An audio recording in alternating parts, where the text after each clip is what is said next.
Rafael Gandolfo mandou um superchat aqui, tá anotado aqui, pra falar de juventude, tá na pauta aqui. Já já a gente entra nesse assunto, mas a gente tava chegando no Vasco, né? É. E aí o Vasco... O que tu aceitou?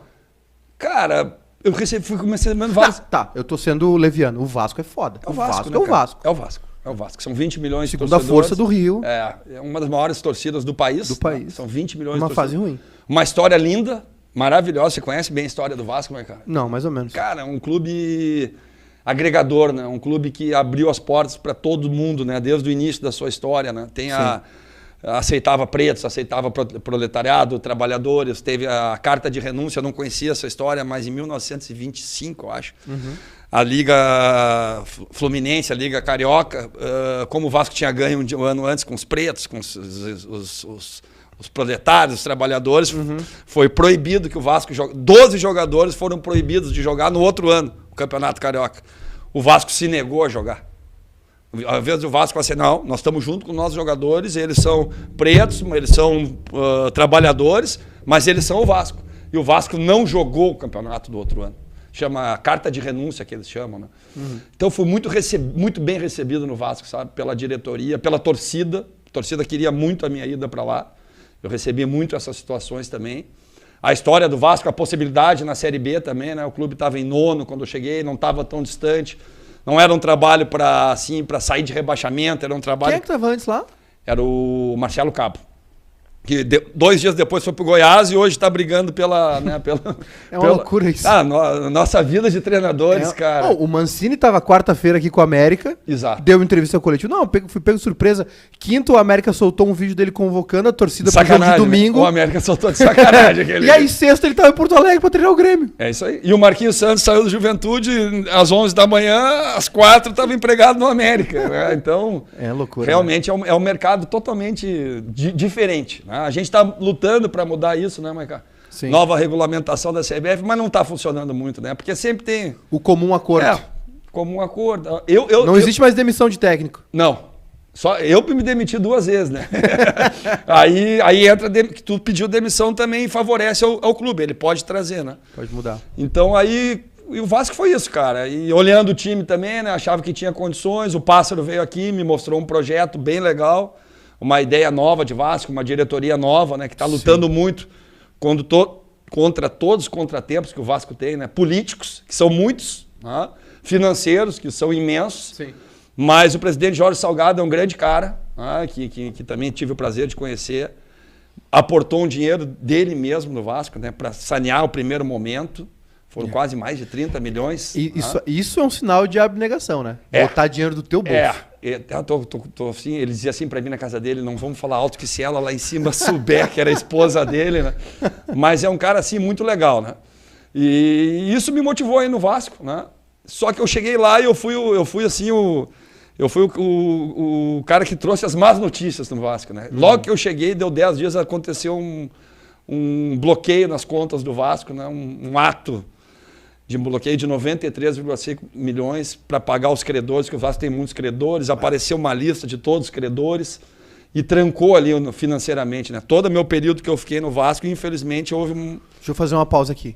O jogador, independente do quanto ele acumulou na carreira, atrasou o salário, parou de pagar, o efeito é imediato na cabeça do jogador, né? É difícil, mano. Ainda mais um clube que vinha com a dificuldade do outro ano. Né? Porque realmente o outro ano... Já tinha um histórico... Cara, o outro ano no Vasco, pelos que os jogadores falavam lá, todos, foi lá, não tinha condições, sabe? Com o Sapinto, com o Luxemburgo, com o Ramon Menezes.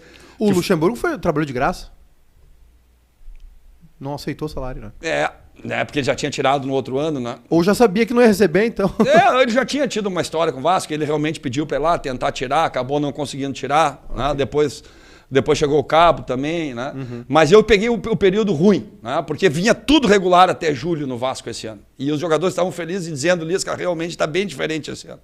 Tá? Esse ano tá legal. Só que julho, agosto e setembro, que foi o período que eu fiquei lá, trancou. E aí o jogador dispersa? Cara, nós começamos assim bem, né? Com os primeiros 4, 5 jogos, e depois começou erros. Erro individual ali, erro individual aqui, erro ali, erro aqui. E eu disse assim, cara, quando começa muito erro individual, ou tu começa a atacar o grupo e fazer assim, eu vou tirar esse, vou tirar aquele, ou tu corta na própria carne.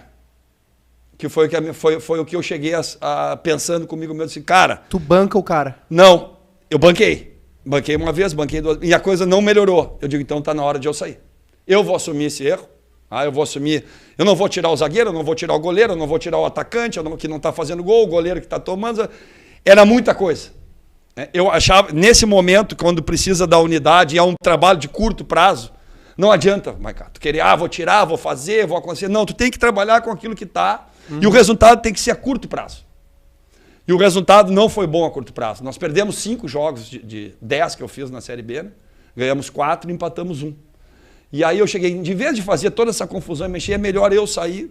Eu sabia que eu saindo ia vir ou o Guto ou o Diniz, conversando com o Pássaro. Olha, a situação é essa, tal. Eu não podia ser mandado embora do Vasco, porque eu já tinha assistido uma demissão. Eu tinha uma multa rescisória se o Vasco me mandasse. Então eu estava assim, apoio da torcida. Não tive problema nenhum com o jogador, mas não veio os resultados a curto prazo. E eu achei assim mais viável, né? Vinha um outro treinador, ou o Guto ou o Diniz, zera tudo, nova oportunidade. Aqueles que falharam, zera, não precisa tirar. E vamos ver o que vai acontecer. E aí o Nenê já ia vir também, né? Segunda-feira, antes de eu sair, o Pássaro, nós vamos contratar o Nenê. Eu digo, beleza, eu acho que está certo. E o Nenê fez questão de ir para o Vasco. Ele pediu para ir para o Vasco. Ele me ligou, ele ligou para o Pássaro. Foi uma iniciativa dele mesmo. Isso é muito legal. E ele está fazendo um grande trabalho. Ele joga muito. Cara, e ele mudou totalmente, sabe? A chegada do Diniz também. Líder, responsabilidade, assumiu a responsabilidade do meio para frente, que faltava isso. Né? Era mais em cima do cano. E os outros eram muito menino, o Marquinhos Gabriel com dificuldade. O Diniz trouxe o Marquinhos Gabriel mais para trás. Tá jogando de segundo volante, botou o Nenê. Aquele estilo do Diniz que é só ele que sabe fazer. Encaixou bem no time, sabe? Um jogo mais de posse, mais de aproximação. O time parou de tomar a transição. Parou de tomar os gols bobos que tomava, apesar de ter tomado aí no último jogo. E a coisa melhorou. Então acho que eu tomei a decisão certa, sabe? E era difícil pro Vasco me demitir. Até porque a relação era bem legal. Sim. Com o Pássaro, com o presidente. E fica essa porta aberta para o futuro. E eu falei, um dia eu vou voltar, entende? Mas numa outra situação, onde eu possa construir, onde eu possa treinar, porque também não pude treinar, sabe, Maiká? Não, atrás do outro. Em 27 jogos, os primeiros 9 jogos foram em 27 dias. Então tu não treina, sabe? Que um jogo a cada 3 dias. Exato. Tu só recupera. E com viagem, né? Até ali, e no América foi igual, sabe? Para quem jogou estadual e Copa do Brasil, até o início da Série A, tu não teve tempo para treinar. As primeiras 5, 6 rodadas da Série A foram acavaladas. Depois a Série A ficou uma beleza. Que ela abriu toda semana para os treinadores. Esse ano a Série A ficou muito legal. A Série B não. A Série B é pau. Então ela é muito mais... E distâncias maiores, né? Distâncias maiores e tempos menores, né? De descanso. Então ela é muito mais dos jogadores do que do treinador.